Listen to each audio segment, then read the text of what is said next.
kasundaluhan, hinihikayat na rin nila Chavit Singson na sumama dito sa gaganaping rally.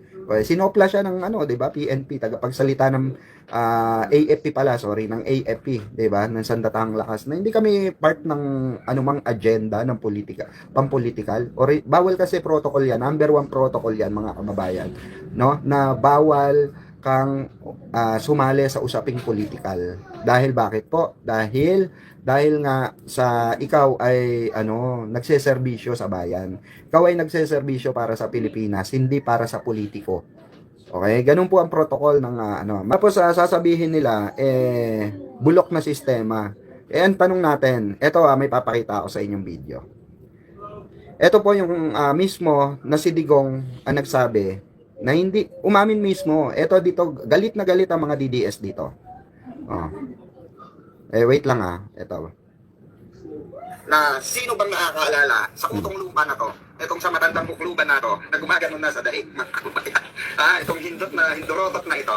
Sino nakakaalala sa nito, mga pangako nito, sa mga binitawang salita nito, no? Nung panahon na siya ay nakaupo. Na ikukumpara natin sa bagong administrasyon na patuloy sinusugpo yung kanyang pinangako. Yung pinangako ni Digong o mga kababayan na tinutupad ngayon ng administrasyon at ginagawan ng aksyon. Okay? So, ito yung video, ito yung kabuuan ng video na kung saan, mga kababayan, binitawan po na salita. Ang kaibahan ng salita ni Digong at kaibahan ng salita ng ating mahal na Pangulong si BBM na sinasabi nilang weak leader. Ngayon, no, titingnan natin at kayo ang humusga kung sino talagang weak leader, kung yung gumaganon sa dahi, no, yung mga ganyan-ganyan, or itong ating Pangulo na meron literal na nagagawa para sa bayan at para sa bansa. Let's all watch this. We're still investigating DPWH. Ang DPWH, ang pinaka-racket dyan is yung Ghost Project. So walang delivery Ghost Project. Marami yan. Karamihan yan, it's the regional director. Ipapalabas nila na may project dito. Ayan i-pause lang muna natin saglit. Narinig nyo mga kababayan, siya mismo alam yung mga ghost project during his term to during his term. Tandaan nyo, during his term 2019 mga kababayan, nalaman niya na may mga ghost project, may sindikato sa DPWH at kumikita ng mga kickback. Pero may ginawa ba siya? Wala po siyang ginawa. Pero ito, tuloy natin. So the best way is to conduct an audit of those projects to determine if they are ghost projects or not. And I think they are plenty. I really intend to clean government. At least kung hindi ko kaya, maminus-minusan ang kurakot sa gobyerno. Yan na lang ang konsuelo ng tao na mahul. Sabi ko na hindi ko kaya itong corruption.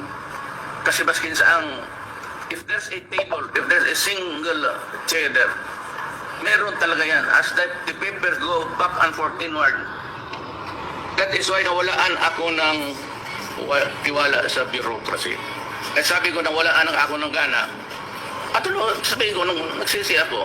Kasi akala ko, within the constitutional powers na binigay sa akin, kaya ko.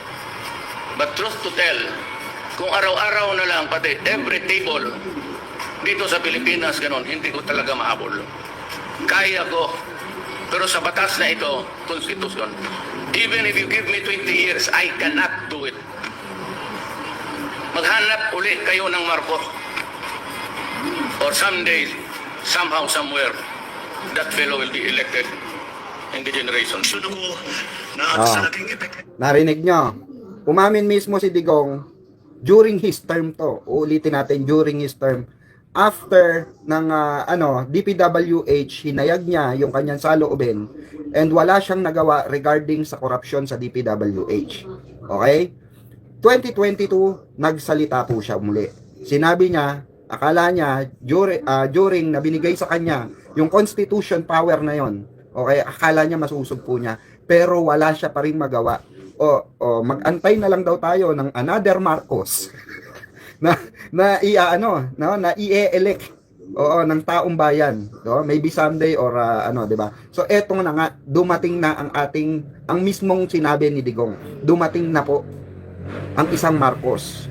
'Diba? Which is si PBBM po yun.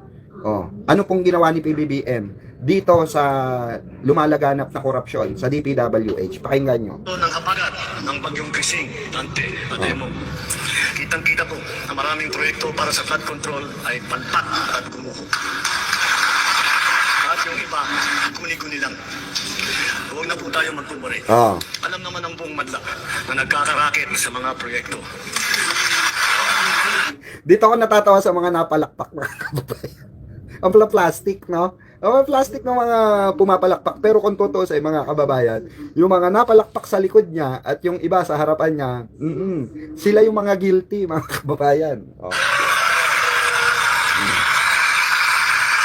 Mga KINPA, mga initiative, errata, SOP, for the boys. Kaya sa mga nakikipagsabuatan upang kunin ang pondo ng bayan at nakawin ang kinabukasan ng ating mga mamamayan, mahiya naman kayo sa inyong kapwa Pilipino. Totoo.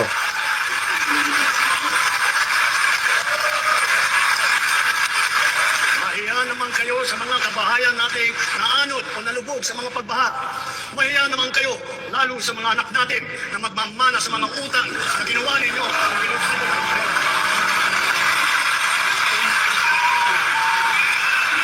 Para hindi na maulit. So that this will not happen again. First, the DPWH will immediately submit to me a list of all flood control projects from every region that were started or completed in the last 3 years. Second, the Regional Project Monitoring Committee shall examine that list of projects and give a report on those that have been failures, those that were not finished, and those that are alleged to be ghost projects.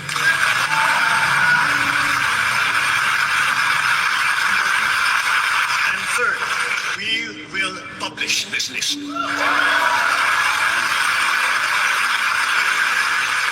Isa sa publiko natin ang listahang ito. Kaya ang publiko na saksi sa mga proyektong ito ay malayang suriin ang listahan at magbahagi ng kanilang nalalaman para makatulong sa ating investigasyon. Ayan mga kababayan, yung sinabi, ano yung kaibahan dito nung sinabi ni Digong? Si Digong kasi nag-give up na sa korupsyon eh. Gumibap talaga siya sa korupsyon, aminado siya di niya kaya. Pero itong si